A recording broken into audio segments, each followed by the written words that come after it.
যারা নতুন ভোটার হয়েছে তার ভোটের 7টা পর্যন্ত তারা পায় নাই। সেই ভোটের অধিকার নিশ্চিত করার জন্যই আমরা একটা অন্তর্বর্তীকালীন সরকার আমরা চেয়েছিলাম এবং 5ই আগস্ট অভ্যুত্থানের পরে সেই সরকার গঠিত হয়েছে। আমরা জানি যে গত সরকার ফ্যাসিবাদ দিকে যাওয়ার কারণে সংবিধানে অনেক লঙ্ঘন করেছে, নিজের মন মতো তারা সংশোধন করেছে। তাই আমরাও চাই যে কিছু কিছু সংস্কার করে যত দ্রুত সম্ভব একটা নির্বাচন দেওয়া যায়। কিন্তু আমরা দেখতে পাচ্ছি 3 মাসের অধিক সময় চলে যাচ্ছে এবং এই সময়টা খুব কম না। সরকার বলছে ধৈর্য ধরতে হবে, আমরা সংস্কার করে নির্বাচন দেব।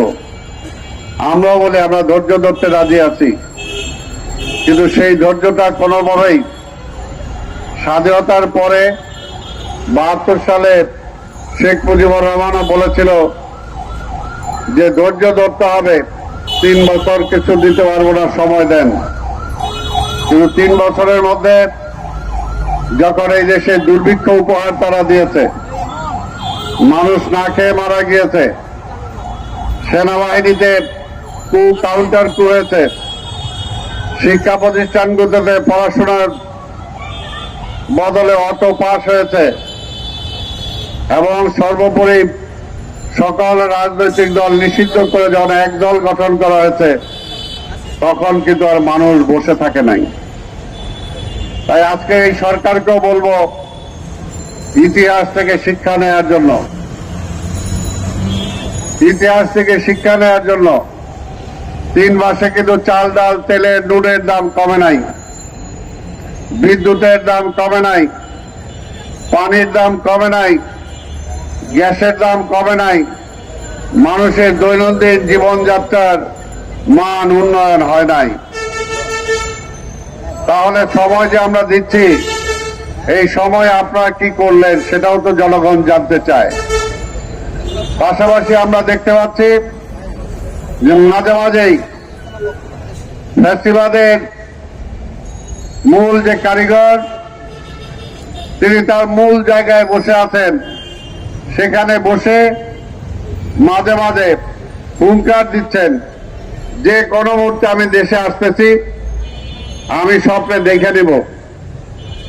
আমরা বলি এই প্রেতাত্মা, তার যারা প্রেতাত্মা আছে এই দেশে এখনো বিভিন্ন ভাবে, তাদেরকে যদি দমানো না যায়, তাদের কাঁধের উপর ভর করে যদি আপনারা মনে করেন যে সংস্কার করবেন, তাহলে সেটা কিন্তু সেই যাত্রা আপনাদের জন্য শুভ হবে না, তারা সেটা করতেও দেবে না। আর উপদেষ্টাদের বেলায় আমরা বলেছি যেখানে একটা বিশাল মন্ত্রণালয় নিয়েও দেশ চালাতে হিমশিম খায়, সেখানে উপদেষ্টা পরিষদের সদস্য বাড়তেই পারে। কিন্তু তার মানে এই না যে উপদেষ্টা কাকে করবেন আপনি, যাকে জনগণ অন্তত গ্রহণ করবে। কিন্তু আপনার ইচ্ছা হলো একজনকে বানাই দিলাম, তাহলে তো সেটা আবার আরেক স্বৈরাচারের মতো মনোভাব হলো। আপনারাই বলছেন এক স্বৈরাচারকে পালিয়ে খেদিয়ে আপনাদেরকে আনা হয়েছে, নতুন স্বৈরাচার যাতে না হয়। তাই এখন রাষ্ট্র চালাতে যে আমরা বলবো যে কোনো সিদ্ধান্তই আপনি গ্রহণ করেন না কেন, আন্দোলনকারী রাজনৈতিক দলগুলোর সাথে আলোচনা করেন, আলোচনা করে সর্বজন গ্রহণযোগ্য যে সমস্ত উপদেশ লোক ব্যক্তি আছে, যারা বিভিন্ন বিষয়ে বিভিন্ন সাবজেক্টে যারা আপনাকে সহযোগিতা করতে পারবে, যারা দেশের কল্যাণে কাজ করতে পারবে, যারা নির্লোভ, যাদের অন্য কোনো দলের সাথে আনুগত্য নাই, ফ্যাসিবাদের ধারে কাছে যারা ছিল না, সেই ধরনের দেশপ্রেমিক লোকজনদেরকে নিয়ে আপনি উপদেষ্টা করেন, কোনো আপত্তি নাই, কিন্তু এমন লোকজনকে করেন যাকে আপনার আজকে আন্দোলনকারী সেই ছাত্ররাও আজকে সেটা মানতে পারছে না। তাই এই সমস্ত সিদ্ধান্ত থেকে দূরে থাকার জন্য আমরা অনুরোধ করব। আর একটা কথাই বলবো যে সময় ক্ষেপণ করে লাভ নাই। আরেকটা কথা আপনাকে মনে করায় দিতে চাই, শেখ হাসিনা 15টা বছর নির্বাচন দেয় নাই। কেন দেয় নাই? মনে করছিল নির্বাচন দিলেই যদি বিএনপি এসে পড়ে, নির্বাচন দিলেই যদি তারেক চলে আসে, এই কারণে হাসিনাকে আমরা বলতে শুনছি। সেজন্য আমরা হাসিনাকে বলতে শুনছি কিসের জন্য নির্বাচন দিব? ওই তারেক এসে দেশ চালাবো এটার জন্য? আজকের এই সরকারের মধ্যেও কি কারো মাথায় ওই ভূত আছে কিনা যে নির্বাচন দিলে যদি আবার বিএনপি চলে আসে? আরে ভাই, নির্বাচন দিলে তো বিএনপি আসবেই, এই ব্যাপারে কি কারো কোনো সন্দেহ আছে? দেশবাসীর সন্দেহ নাই। আর যদি আপনারা বিএনপি ঠেকানোর মতো কিছু চিন্তা করেন, তাহলে তো আপনাদের চিন্তা ভাবনা অন্য কিছু আছে মনে হবে। আমরা বিশ্বাস করতে চাই না সেটা, আমরা বিশ্বাস করতে চাই না। এই সরকার একটি নিরপেক্ষ সরকার, নির্দলীয় সরকার। একটা নিরপেক্ষ নির্বাচন আপনারা দেবেন। জনগণ কাকে ভোট দিবে সেটা জনগণের ব্যাপার, সেটা আপনারা নির্ধারণ করার কেউ না, আপনার চিন্তা ভাবনা করারও কেউ না। আপনাদের পিছন থেকে যদি কেউ বলে যে ভোট দিলে এখনই যদি ভোট দাও বিএনপি চলে আসবে, তাহলে তারা বুঝবেন যে তারা হলো ফ্যাসিবাদের দোসর। তারা ফ্যাসিবাদকে ফিরে আনতে চায়, তারা দেশে আরেকটা অরাজকতা সৃষ্টি করতে চায়। আর বিএনপির পক্ষ থেকে আমরা বলতে চাই, বিএনপি ক্ষমতায় বিশ্বাস করে না। বিএনপি জনগণকে জনগণের হাতে জনগণের ক্ষমতা ফিরিয়ে দেওয়াতে বিশ্বাস করে। বিএনপি যদি ক্ষমতাই চাইতো, তাহলে 96 সালে বেগম খালেদা জিয়া প্রধানমন্ত্রী হয়ে যাওয়ার পরও প্রধানমন্ত্রিত্ব তিনি ছাড়তেন না। বিএনপি যদি ক্ষমতাই চাইতো, তাহলে 5ই আগস্টেই সকল বিরোধী আন্দোলনকারী বিরোধী দলকে নিয়ে তাহলে সেদিনই জাতীয় সরকার গঠন করতে চাইতো। আমরা সেটা চাই নাই। আমরা চাই একটা জনগণের ভোট, জনগণের ভোটের মাধ্যমে বিএনপি ক্ষমতায় যেতে চায়। আর বিএনপি একক ক্ষমতাতেও বিশ্বাস করে না। আমাদের নেতা দেশনায়ক তারেক রহমান বলেছেন, আমরা যদি নির্বাচিত হই তাহলে আন্দোলনকারী সকল দলকে নিয়ে আমরা জাতীয় সরকার গঠন করব। কাজে বিএনপির ক্ষমতার লোভ নাই। আওয়ামী লীগ দেশটাকে তাদের মতো সেই তলাবিহীন ঝুড়িতে রূপান্তরিত করেছে, সমস্ত প্রতিষ্ঠান ধ্বংস করে দিয়ে গিয়েছে। কাজে এই দেশটাকে গড়ে তুলতে হলে জাতীয় ঐক্যের কোনো বিকল্প নাই। আর আধিপত্যবাদের শক্তিকে যদি ঠেকাতে হয়, তাহলে আন্দোলনকারী সকল দল, যারা আমরা আন্দোলন করেছি, সকল দলকে ঐক্যবদ্ধ নির্বাচন, ঐক্যবদ্ধ সরকার গঠন করা ছাড়াও কোনো বিকল্প নাই। এই দেশকে আমরা ভালোবাসি। স্বাধীনতার 52-53 বছর হয়েছে। বারবার কি আমরা খালি ভোটের অধিকারের জন্যই লড়াই করব? পাকিস্তানিরা ভোটের অধিকার দেয়নি বলে আন্দোলন করেছি, যুদ্ধ করেছি। আবার ভোটের অধিকার চলে গিয়েছিল বলে 90 সৃষ্টি হয়েছিল। আবার ভোটের অধিকার চলে গিয়েছিল বলে এই 5ই আগস্ট আবার অভ্যুত্থান হয়েছে। আবার কি ভোটের অধিকারের জন্য আবার বারবার লড়াই করতে হবে? তাহলে দেশটাকে কখন আমরা গড়ে তুলব?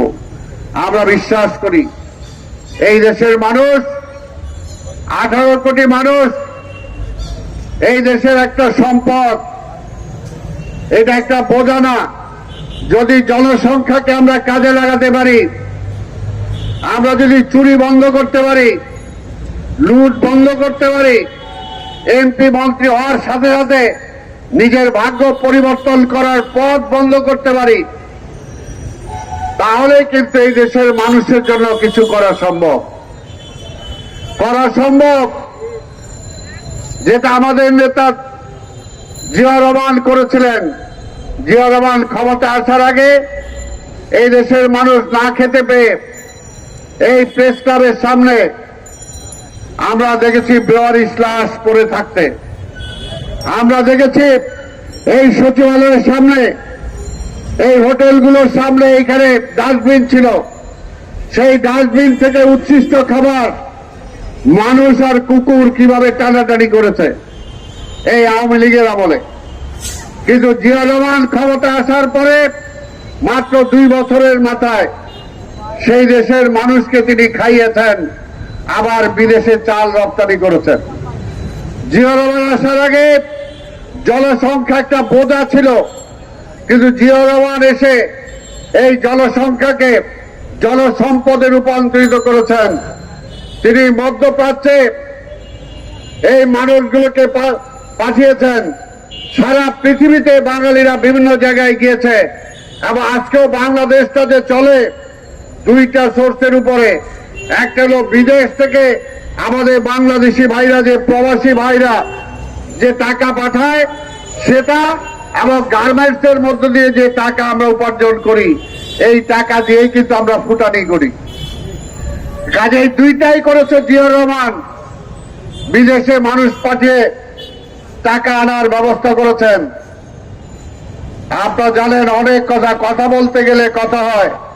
সৌদি আরবে তিনি গিয়েছিলেন। সৌদি আরবের রাজা বলেছিলেন, কি চান আপনি? বলেছিলেন, আমি টাকা চাই না, পয়সাও চাই না, আমি চাই আমার দেশে অনেক বেকার যুবক আছে, বেকার মানুষ আছে, তুমি যদি তোমার এখানে তার কর্মসংস্থানের ব্যবস্থা করে দাও, আমি সেটাই চাই। এবং সেই কথা অনুযায়ী তিনি লক্ষ শ্রমিক সেখানে পাঠিয়েছিলেন। তাই ভাইরা আমার, পাশাপাশি গার্মেন্ট সৃষ্টি করেছিলেন। কাজে আজকে বিএনপিকে ভয় পায় লাভ নাই। বিএনপি জনগণের পার্টি, জনগণকে নিয়ে চিন্তা করে। তাই আমরা বলবো, বিএনপিকে শত অত্যাচার, নিপীড়ন, নির্যাতন করার পরও বিএনপি হারায় যায় নাই। আর আওয়ামী লীগ যে শেখ হাসিনা বলতো বিএনপি কই, তখনও তো বিএনপি প্রেস ক্লাবে পার্টি অফিসের সামনে আমরা মিটিং করছি। পুলিশের দাবদারের মুখেও ঢাকা শহরে আমরা মিছিল করছি। এই জায়গাতে আমাদের মহাসচিব মির্জা ফখরুল ইসলাম আলমগীরের কোল থেকে আমাদের যুবদলের রাজাকে জোর করে ডিবি পুলিশ ছিনতাই করে ছিনাই নিয়ে গেছে। তারপরও কিন্তু আমরা রাজপথ ছাড়ি নাই। আর আজকে আওয়ামী লীগ কই? আজকে যদি শেখ হাসিনা, ওবায়দুল কাদের প্রশ্ন করতে চাই, তোমরাও পালাইছো, তোমার কর্মীরাও পালাইছে, বিএনপি পালায় নাই। বিএনপির নেতা বেগম খালেদা জিয়া পালায় নাই, জেলে গেছে, কিন্তু তারপরও তিনি আত্মসমর্পণ করে নাই। আমাদের নেতা তারেক রহমান একের পর এক মামলা দিচ্ছেন, ভয়ে লেজ গুটায় বসে থাকে নাই। যা সত্যি তা তিনি বারবার বলেছেন। সেটার জন্য বললাম, বিএনপিকে ভয় দেখাও লাভ নাই, আর বিএনপিকে ভয় পায়ও লাভ নাই। বিএনপি এই দেশের জন্য রাজনীতি করে। 5ই আগস্টের পরে অনেক ঘটনা ঘটতে পারত। ওবায়দুল কাদের বলছিলেন কয়েক লক্ষ লোক মারা যাবে, কিন্তু আমাদের নেতা দেশনায়ক তারেক রহমানের এক নির্দেশে বাংলাদেশে এমন কোথাও কোনো কিছু হয় নাই। হইতে পারত অনেক কিছুই, কিন্তু হয় নাই। আমাদের নেতা কর্মীদেরকে ধৈর্য ধরতে বলা হয়েছে। আমাদের নেতা কর্মীদের বাড়িঘর, অফিস, আদালত, ব্যবসা প্রতিষ্ঠান আওয়ামী লীগ দখল করে নিয়েছে। আমরা কিন্তু এখন পর্যন্ত সেগুলো পুনরুদ্ধার করি নাই। আমরা ধৈর্য ধরে বসে আছি। চাকরি হারিয়েছেন আমাদের নেতা কর্মীরা, সেই চাকরি এখনো ফেরত হয় নাই। আমরা বারবার বলতেছি, বারবার এই সরকারকে বলতেছি, ওই সচিবালয় এখনো ওই আগের সরকারের প্রেতাত্মারা এখনো বসে আছে। ওই সচিবরে পাল্টায় না। পাল্টাইলে যদি আবার বিএনপির সচিব আইসা পড়ে, এই ভয় পায় লাভ নাই। বাংলাদেশে যেদিকে তাকাবেন সেদিকে শহীদ জিয়ার সৈনিকদেরকে খুঁজে পাবেন। কাজেই ওই ভারতীয় আধিপত্যবাদের শক্তিকে ঠেকাইতে হলে বিএনপিকেই খুঁজে নিতে হবে, তারেক রহমানের নেতৃত্বে ঐক্যবদ্ধ হতে হবে। তা আমি আর বক্তব্য দীর্ঘায়িত না করে আজকের এই অনুষ্ঠান যারা আয়োজন করেছেন তাদেরকে আমি ধন্যবাদ জানাই। দীর্ঘক্ষণ ধরে আমাদের সাংবাদিক ভাই সহ যারা আজকে এখানে অপেক্ষা করেছেন তাদেরকে ধন্যবাদ জানাই। এবং আমরা চাই পরবর্তী নির্বাচন, সেই নির্বাচন আসার আগ পর্যন্ত রাজপথে থাকতে হবে, আমাদের জনগণের পাশে থাকতে হবে, জনগণের কথা বলতে হবে। এই আশা পোষণ করে আপনাদেরকে ধন্যবাদ দিয়ে আমার বক্তব্য